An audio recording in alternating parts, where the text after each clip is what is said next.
In a dark and terrifying room, Yi-Jae cries on his knees as he claims he doesn't deserve this because he didn't do anything wrong.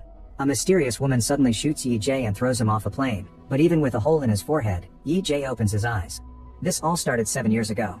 Yi-Jae is on his way to an interview at a very prestigious company when suddenly a man runs through a busy road and gets hit by a car. Yi-Jae checks on the guy, but he dies as he clutches onto Yi-Jae's arm, leaving him very shaken. Later during the interview, Yi-Jae is still going through his trauma and he can't answer anything properly, so he doesn't get the job. Having failed to secure a job, Yi-Jae graduates with a big student debt, so he has to start getting menial jobs like delivery guy and waiter. His family can't help him because his father is dead and his mother is a janitor that already sacrificed a lot to give him a good education. Yi-Jae never stops sending resumes to various companies, but he repeatedly fails to get a full-time job. After 7 years of working part-time jobs, Yi-Jae finally gets an interview at the big company again. Interviewer Tae-yu is impressed by the resume, and Yi-Jae leaves the meeting with high hopes. However, he soon gets a call from a friend, who informs him that all the money they invested in another friend's deal is gone because the guy disappeared. Yi-Jae rushes to his friend's apartment and starts pounding on the door, but nobody answers. Since those were all his savings, Yi-Jae gets furious and starts hitting the door with a fire extinguisher until he falls to his knees as he has a breakdown. Moments later he ends up in the police station for destruction of property, so Yi-Jae asks the cops to arrest his friend. However, they can't do anything because investing in a business that failed isn't illegal. In the evening Yi-Jae goes to see his girlfriend Jisoo, who comes out of a car with a guy that gives her flowers. Once the man is gone, Yi-Jae approaches her, who immediately smells that he's been drinking. She mentions that he hasn't been able to get much work this month and gives him an envelope, but he thinks of it as charity and realizes he's been nothing but a burden. Thinking their relationship won't go anywhere, Yi-Jae breaks up with her. Moments later Yi-Jae goes to his apartment, only to discover that the landlord has kicked him out and he's keeping the deposit to make up for overdue rent. All of Yi-Jae's things have been left outside under the rain, so he has to move as much stuff as possible to protect it. Sadly, there isn't much room, and when morning comes, he's lost many of his things. After spending the night sleeping on the ground, Yi-Jae gets a message from the company saying he failed his interview. After having another breakdown, Yi-Jae decides he's had enough and self-deletes in the middle of the city, ignoring the call from his mother. Darkness takes over for a few seconds and then Yi-Jae discovers he's in a private plane. When he looks at his reflection, he freaks out because his face has changed, and at that moment he notices the mysterious lady sitting nearby. She has his goodbye letter in her hands, but she magically burns it before taking off her shades, revealing bright red eyes. Suddenly Yi-Jae is transported to the terrifying room with a tall tower in the middle of a red sea and demons trying to climb up. The lady reveals she's Death and she's brought him here to punish him because he made a mockery of her. She grabs him by the neck and throws him off the edge, so the monsters try to grab him as he falls. There are lots of creatures waiting for him in the water, but when he crashes, he wakes up in the plane with the other face again. Death is there too and explains that she'll make Yi-Jae die 12 more times as a punishment. His soul will enter the bodies of 12 people facing imminent death, and he'll die regardless of where he ends up. However, if he manages to evade a death, he'll be allowed to keep that life. Yi-Jae doesn't care about those deaths because he wants to end it all, but after Death disappears, the plane enters a raging storm. Unconsciously panicking, Yi-Jae puts on a life jacket and fastens his seat belt while the flight attendant comes to tell him that it's just some turbulence. After a few minutes of shaking, the plane stabilizes and the attendant lets Yi-Jae alone. Still confused, Yi-Jae starts looking around and realizes he's in the body of a very rich person. Suddenly a glowing pebble enters his mind, informing him of the details of the person he's possessing. This guy is the CEO of the important company Yi-Jae applied to, and he's been rich his whole life. Tae-Yu is his older brother and they competed since they were kids over everything, including who would lead the company. All his hard work allowed him to win his father's approval and eventually he was chosen to become the new CEO. Yi-Jae is very pleased by this lifestyle and decides he wants to keep it, but at that moment an engine blows up. The plane starts going down at great speed and Yi-Jae has to dodge all the sliding furniture before going back to his seat to fasten the seat belt. The pilot tries to control the plane to no avail and the fire spreads, creating a hole in the side of the plane that sucks out the pilot and the flight attendant. Yi-Jae can only watch as an explosion makes the whole plane catch on fire and he's soon burned to death. Afterward Yi-Jae wakes up in the dark room, which is now a barren area with a creepy glowing door and a desk for Death. On this desk, a clock counts down the lives Yi-Jae has left. While Death puts a bunch of bullets in her gun, she explains a few things. The souls from those bodies are already dead, so Yi-Jae isn't stealing their lives, he's just giving the bodies a second chance. If he fails to survive in all of them, he'll go to hell, and Death decides to give him a preview. She grabs Yi-Jae and takes him behind the door, where he sees indescribable horrors. When Death takes him out, Yi-Jae has his breakdown, returning to the beginning. He doesn't understand what he did to deserve hell, so Death says he's guilty of finding her before she could find him. She also reveals that depending on his actions, if he survives in one of the 12 bodies, he may avoid going to hell. Yi-Jae decides he'll try to survive after all and Death shoots him to send him into the second life. He finds himself falling from a plane in a new body wearing a sports jumpsuit but without a parachute. As he panics, he sees 3 other men jumping with him and carrying cameras.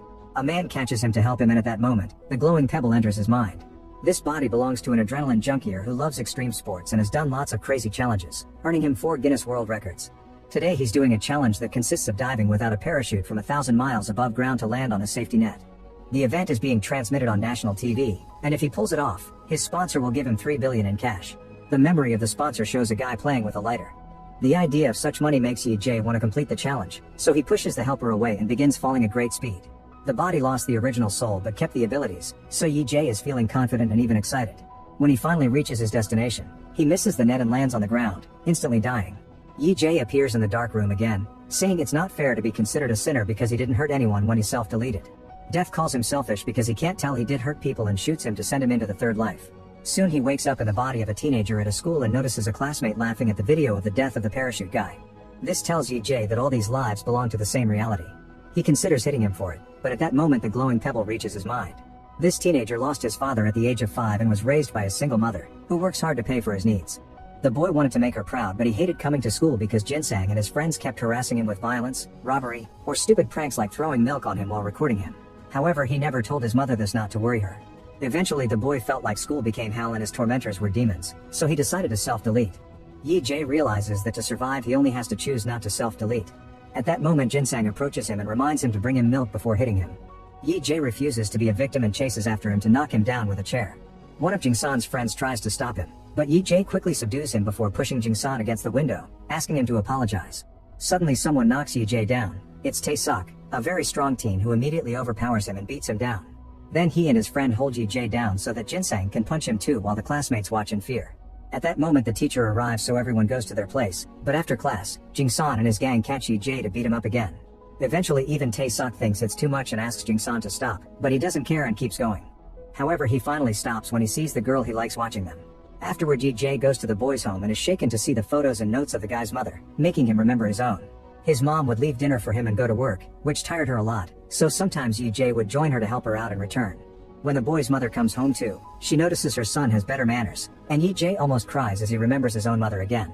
The next day, Ye-Jae approaches Tae-sok in the bathroom to ask him why he lets Jinsang boss him around if he's stronger, so Tae-sok explains that the real boss of the school is a senior student whose gang Jinsang belongs to.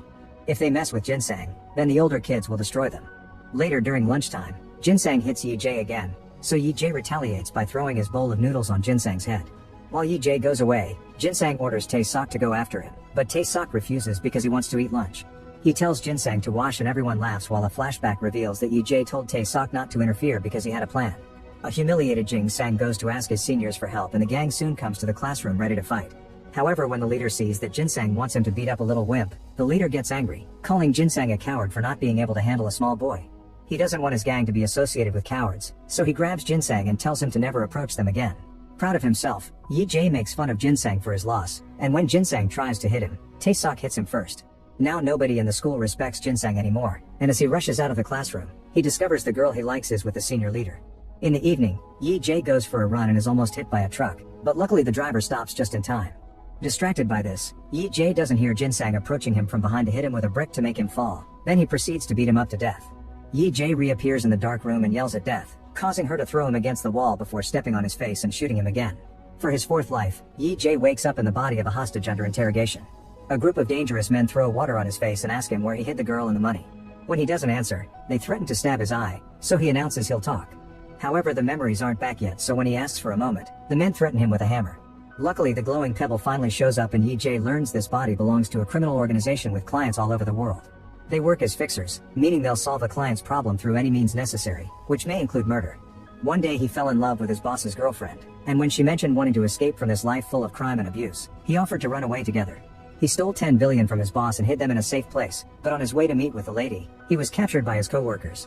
Realizing that he has this guy's amazing abilities, Ye-Jae starts fighting everyone, using the chair as a weapon until it breaks. When he dodges an incoming knife, he causes a man to stab his partner, but after the initial shock he keeps on fighting. There are weapons and tools on the wall, so he turns off the main light and grabs a flashlight to fight with an advantage. A fierce battle in the darkness ensues and one by one, Ye-Jae kills every single agent. Afterward Ye-Jae thinks that with this guy's abilities he could survive anything, so he should retrieve the money and run away. He retrieves his phone and steals a bike to escape, discovering that all this has been happening in the back of a truck. As Ye-Jae speeds through the city, his boss learns his men failed and tracks Ye-Jae's location through his cell phone.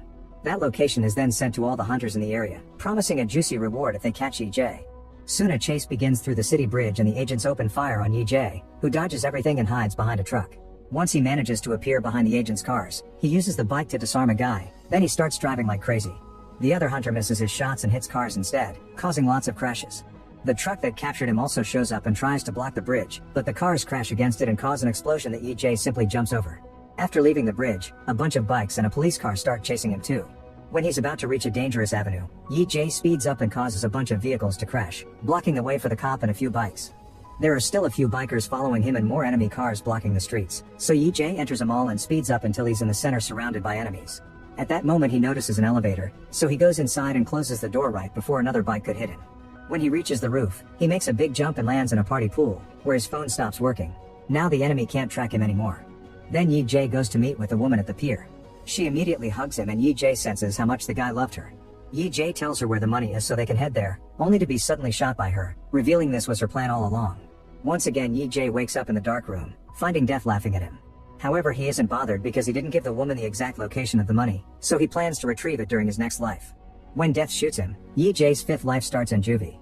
He's in a tiny cell and he can't help freaking out, but luckily a guard comes over to take him to his real cell. On their way there, the other prisoners throw a ball against the fencing as a threat, even looking at him creepily. In the cell, he discovers he's got cellmates and learns that he'll be released in 4 days. He's also told that a psychopathic killer is staying in the cell with him, and EJ notices all the creepy art and books about psychopathic analysis on the shelves. At that moment the psychopathic murderer is brought back and EJ is shocked to see it's Ginseng. Remembering his previous death, EJ begins beating him up, but the other prisoners immediately pull him away. At that moment the glowing pebble finally comes to his mind and EJ learns this body belongs to an MMA fighter. The guy's family was in some trouble with a gang and needed money quickly, so he accepted a deal. He took the fall for a hit and run and would get rewarded with 200 million after the trial. Since he was 18 he was still a minor in Korea, so the plan was to quickly be released on probation. While making the deal with the lawyer, a man watched them from the shadows while playing with a lighter.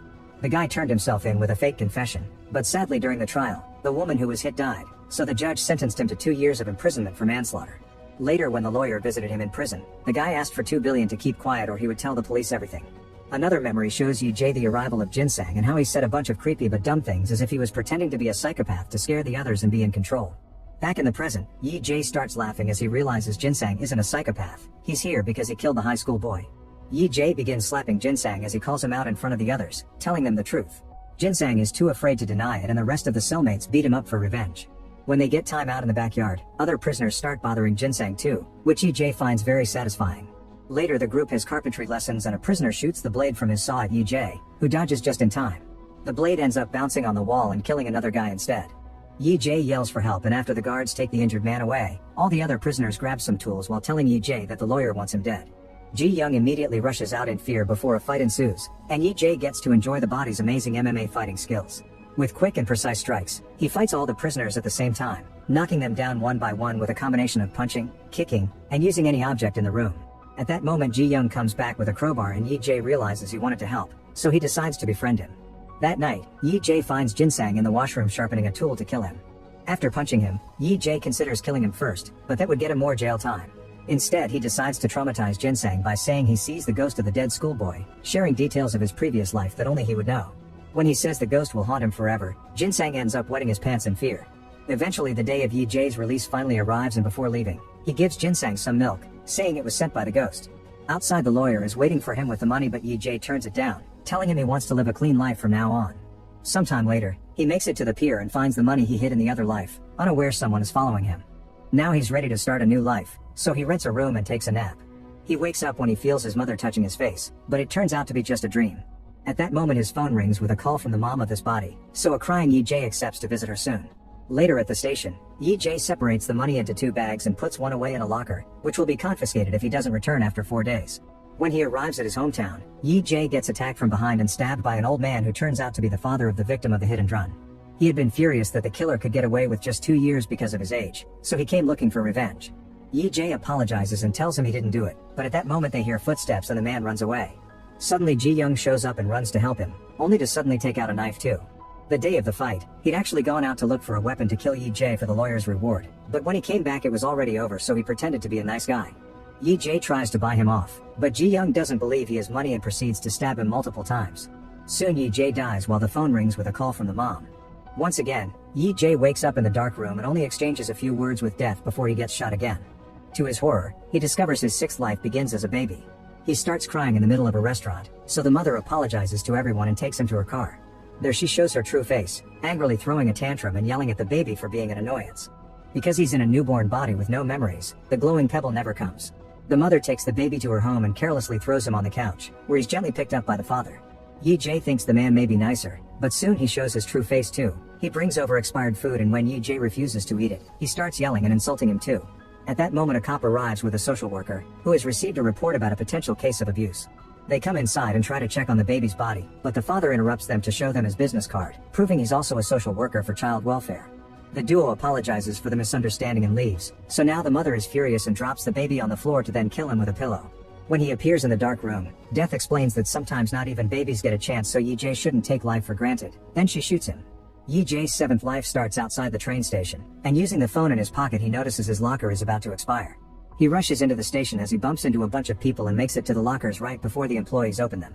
After retrieving his money, Yi-jae sees his reflection and discovers his new face is in advertisements around the station.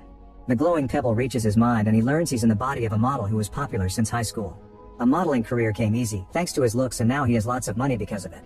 Excited, Yi-jae goes to his new house and discovers it's incredibly fancy, so he's eager to keep this life. He also finds a newspaper and learns that the baby's parents were caught for the murder. The death of the MMA fighter and the traffic accidents from the bike chase are also in the news, but nobody knows what caused them. Then he gets a call from a friend inviting him to a VIP party, and Yi-jae decides to join. He drinks a lot because that's what he's used to, but the model's body is lightweight and he ends up drunker than planned. During the party, he's surprised to see Tae-yu, who is now CEO thanks to his brother's death.